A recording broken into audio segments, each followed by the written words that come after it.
Thank you so much. What a beautiful morning. Thank you for being here. I think it is very, very important to be able to have a first-hand impression of what Israel is all about. I imagine that most of you are in Israel for the first time, right? So welcome, first-timers. I hope it's not going to be last. I'll tell you something personal. When I joined the Knesset, I was 44.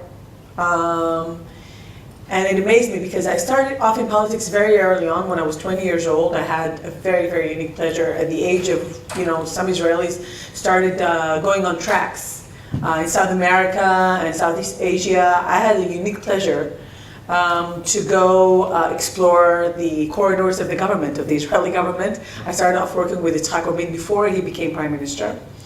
I had the unique opportunity to view the first primaries ever in Israel firsthand.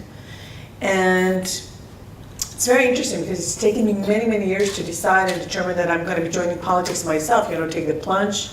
As Benjamin said, I was in the business sector for many, many years. Always enjoyed the opportunity to also share, do a lot of stuff in the public sector. I was sitting on all sorts of committees, etc. And then I decided to take the plunge. And it's interesting because my family's been in Israel for more than 200 years. And it's not, you wouldn't meet on your daily, on a daily basis, families who've been here for so many years. And when I joined the Knesset, finally joined the Knesset, I already had 3 kids and everything. And I started off a bit late in life, so I have a 12-year-old and twins who are 6-year-old. And I felt like my roots were speaking to me when I was actually performing my job. And it's true, there is something very interesting about Israel. On the one hand, we are a melting pot, but on the other hand, our main task today is to make sure that you don't lose your identity. And that's very interesting because I find a lot of similarities between countries like Israel and countries like America, countries of immigrants. And being a part of a family who's, my ancestors came here as early as 1777.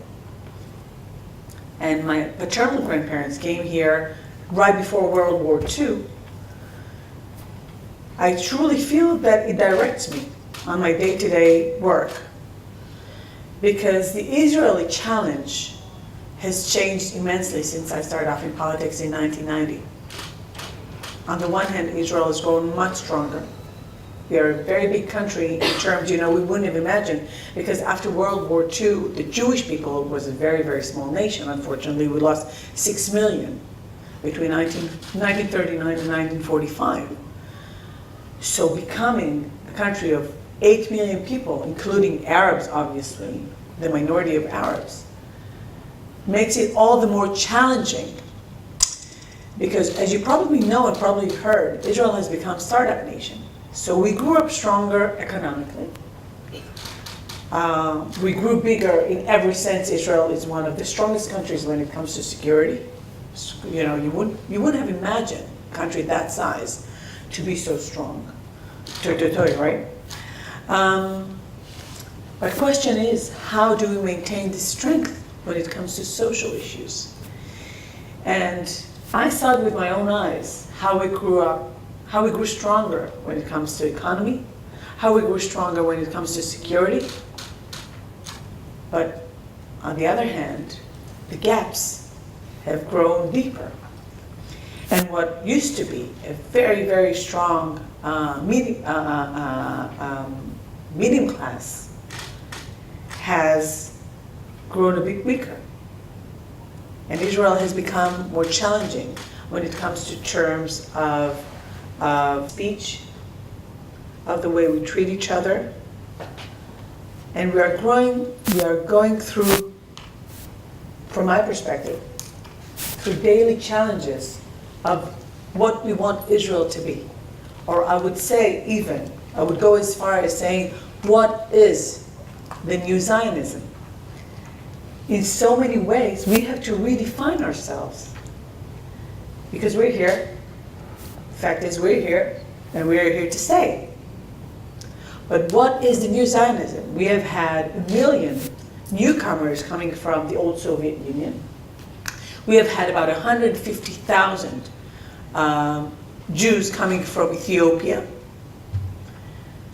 And that posed a whole new challenge, because the last very, very big immigration, Jewish immigration, was at the, probably the early 1950s. I'm talking about large-scale immigration. All of a sudden, we find ourselves, as I said before, trying to re-identify who we are. It's very, very important that we have the same values, that we speak the same language, being Jewish and democratic, which is a very, very big challenge. If you want to keep the minorities' rights, it becomes a whole more of a challenge. And as you probably learned or know, Jews themselves, within ourselves, I wouldn't say we're divided, but we also have groups. President Rivlin, who's our president, has defined it recently as the tribes, the Israeli tribes. And he defined it to be the Arab minority, the ultra-Orthodox, the Jews, and I forgot the fourth tribe, even though originally, by the way, by the Bible, we are 12 tribes. And if you would have me define it, I would probably define about 50 tribes. And that's the thing. How do you live together with all these tribes? And the differences nowadays, especially with the magnifying voice of social media, these differences are becoming all the more clear. But are they differences which will eventually make us stronger, or God forbid, make us weaker? From my perspective, strategically, that is our main goal for the next years. From my perspective, I try every now and again, I'll tell you something personal. I try every now and again to speak the language of the social media. The language of the social media, if we would define it generally, it would be, pardon the language, right, abusive. It would be very, very loud. If you're not loud enough, you're not heard. It would be insulting. It would be, generally speaking, yuck, right? That would really be a language that I don't want to speak.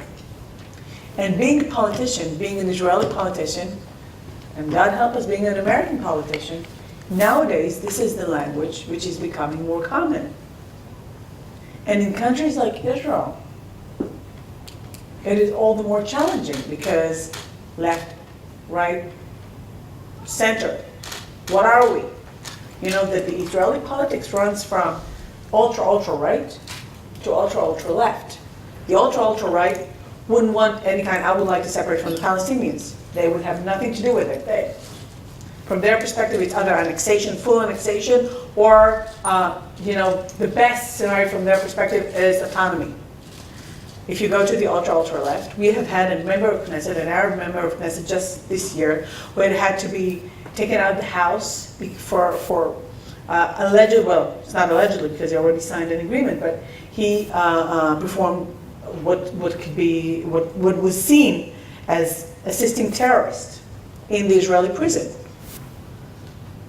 So how do you live with that? How do you live with these differences within a country of 8 million?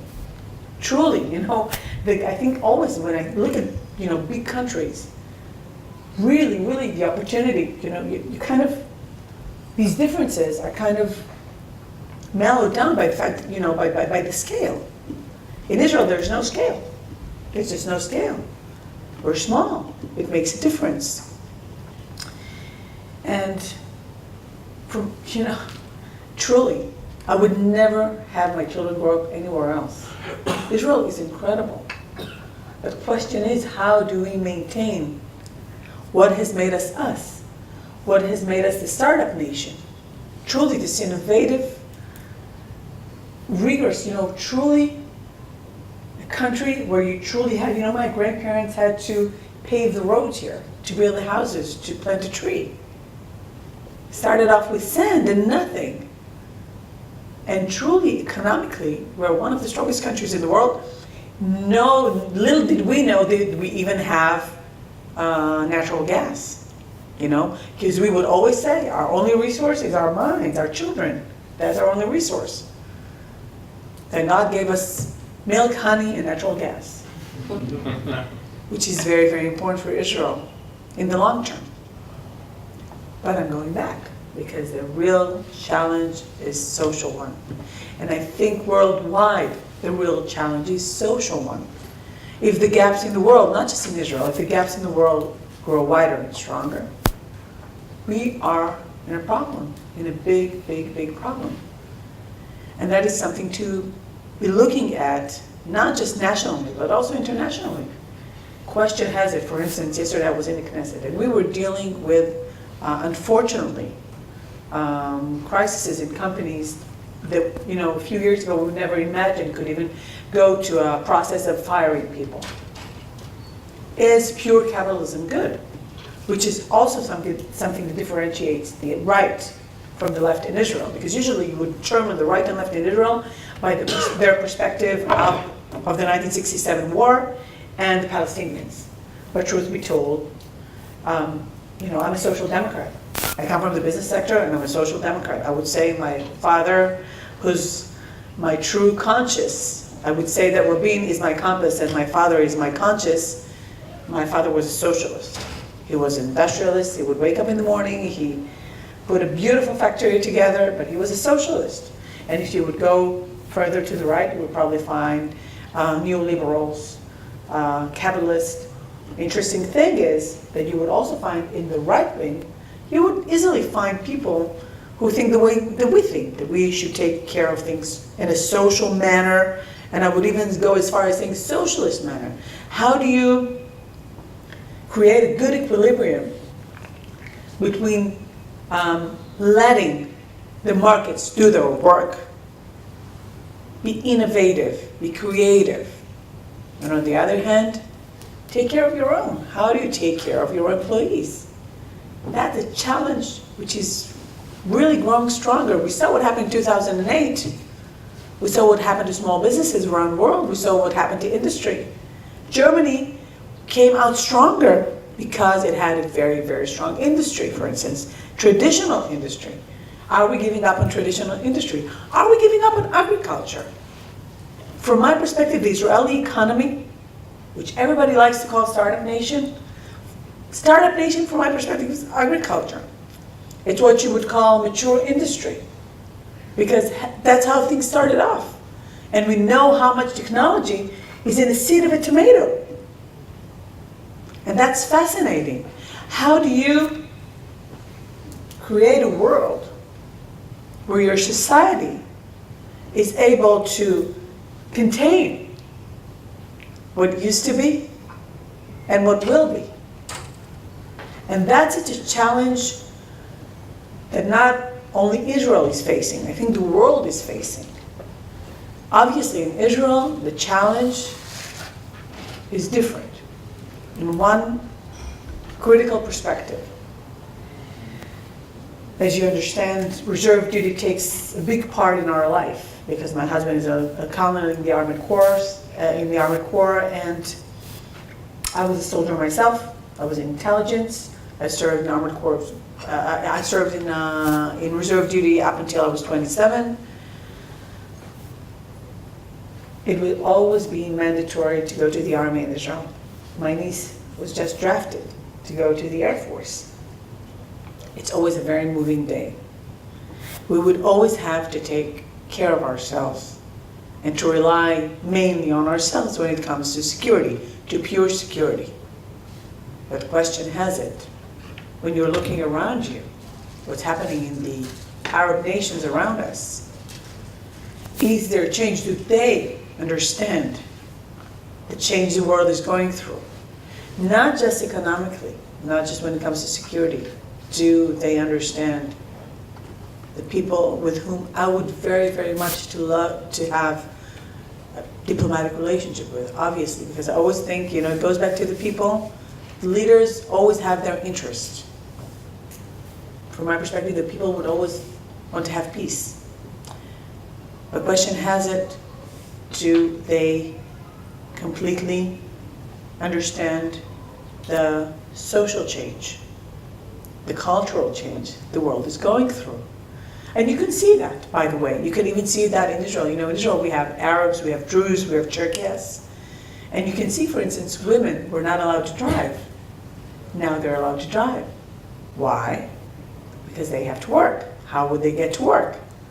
So things are changing. Are they changing fast enough? I'm not so sure. And that's one of the things probably that made me take the plunge. Because I think that it's not, you know, it's not okay in a place like Israel if you have something to contribute. And in many ways, I'm defining myself as the classic center, right between left and right.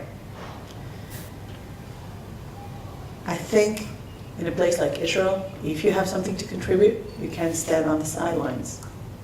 It's nice to be on the sidelines. There's something reassuring about being on the sidelines, but it's just not okay. And that's why I've taken the plunge. And that's what I'm trying to do when it comes to industry, when it comes to the Israeli family, which has a huge economic burden on its shoulders. You know, most men and women here work full time. And absolutely, Benjamin, I saw you. So I think it's a very, very important job to make sure that women are able to go out to work and to have some kind of peace and quiet, to be reassured that their children are taken good care of.